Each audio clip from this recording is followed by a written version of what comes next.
Fala pessoal, tudo bem?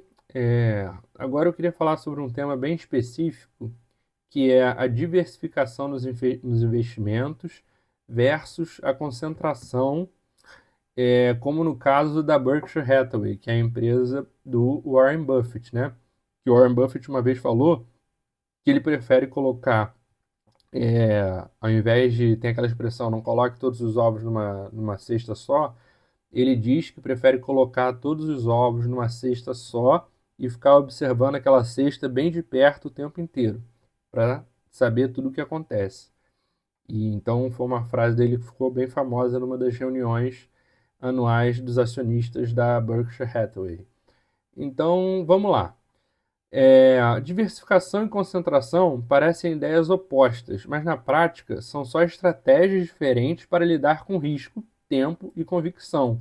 E quando a gente compara isso com casos icônicos como a Berkshire Hathaway, começa a fazer sentido entender que não existe regra universal. O que existe é coerência entre o que você sabe, o que você aguenta e o horizonte que você tem. Principalmente isso, o horizonte de tempo que você tem. Diversificação é quase um instinto moderno. A lógica é simples.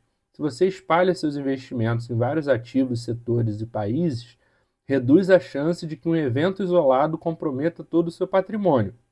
É como dividir os ovos em várias cestas, que é o que eu falei agora há pouco.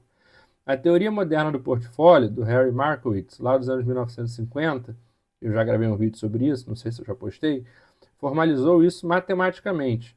Quanto mais descorrelacionados os ativos, menor o risco total para um mesmo nível de retorno. O investidor médio, que não tem toda a informação, nem tempo, nem uma equipe com décadas de experiência, tende a se beneficiar dessa estratégia. Ela protege contra erros individuais e ainda aproveita diferentes motores de crescimento. Só que aí aparece um caso como o da Berkshire Hathaway e desmonta a ideia de que diversificar é sempre o melhor caminho. O Warren Buffett e o Charlie Munger construíram um império trilionário concentrando capital em poucas posições bem estudadas.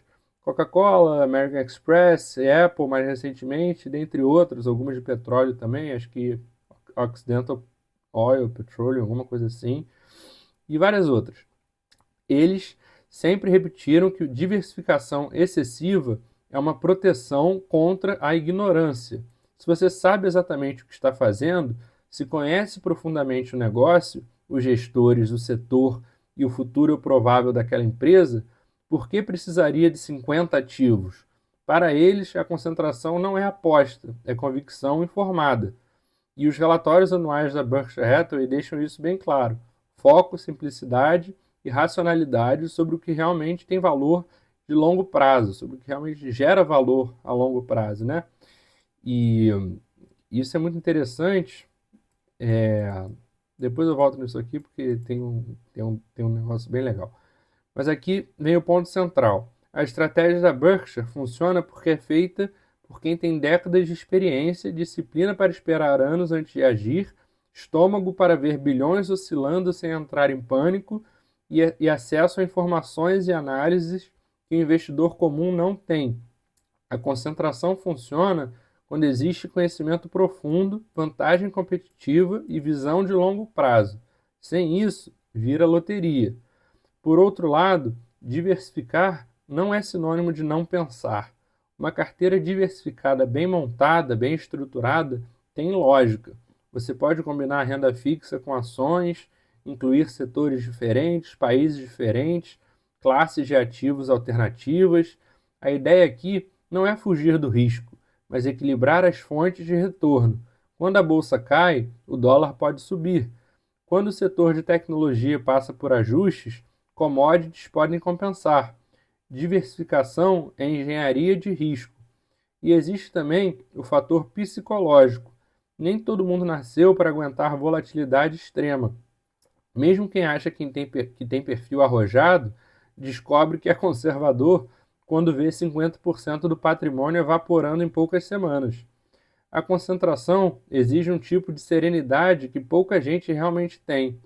Buffett pode ficar anos sem fazer nada porque sabe exatamente o que está esperando. O investidor comum, não. Outro detalhe importante é o tamanho do patrimônio. Quem tem muito capital consegue capturar oportunidades grandes e esperar calmamente. Quem está começando, às vezes precisa de liquidez, precisa de flexibilidade, não pode travar tudo numa única aposta. Então não é só estratégia, é contexto de vida. Só que não dá para demonizar concentração. Em muitos momentos da vida, ela faz sentido. Por exemplo, quando você está empreendendo, você está 100% concentrado, está com seu patrimônio, né, 100% concentrado no seu negócio, no seu empreendimento. Quando compra o primeiro imóvel, você está concentrado. A questão é, você sabe que está concentrado, entende os riscos, está preparado para eles e tem motivos claros para manter esse grau de foco, ou está concentrado por impulso, pressa ou modismo? No fim das contas, a discussão entre diversificação e concentração não é sobre qual estratégia é melhor no papel, é sobre quem você é como investidor. Se você tem informações profundas, vantagem real, capacidade de analisar negócios e frieza emocional, concentração pode gerar retornos extraordinários, como mostram as decisões históricas da Berkshire Hathaway, documentadas nas próprias cartas anuais da empresa. Se você não tem isso, diversificar é o caminho mais racional. Para quem gosta, vale muito a pena ler todas as cartas anuais da Berkshire Hathaway. Está disponível no site da empresa. É o Warren Buffett que escreve, são todas sensacionais, é uma leitura, porra, maravilhosa para quem gosta de investimento. O problema é que muita gente tenta imitar Buffett sem ter nada do que faz Buffett ser Buffett. E isso é um erro clássico. Não basta ver que a Berkshire concentra, é preciso entender por que concentra. E, principalmente, entender por que concentração sem conhecimento vira fragilidade. Então, quando alguém pergunta, devo diversificar ou concentrar? A resposta não está nas fórmulas nem nos gurus.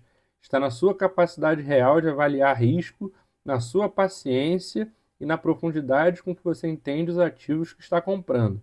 Se você entende pouco, compre poucos.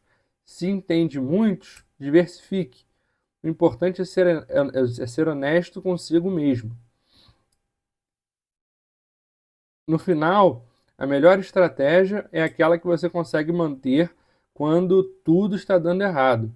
E essa convicção vem do alinhamento entre conhecimento, perfil e lógica. Diversificação e concentração não são inimigas, são ferramentas que existem para te ajudar.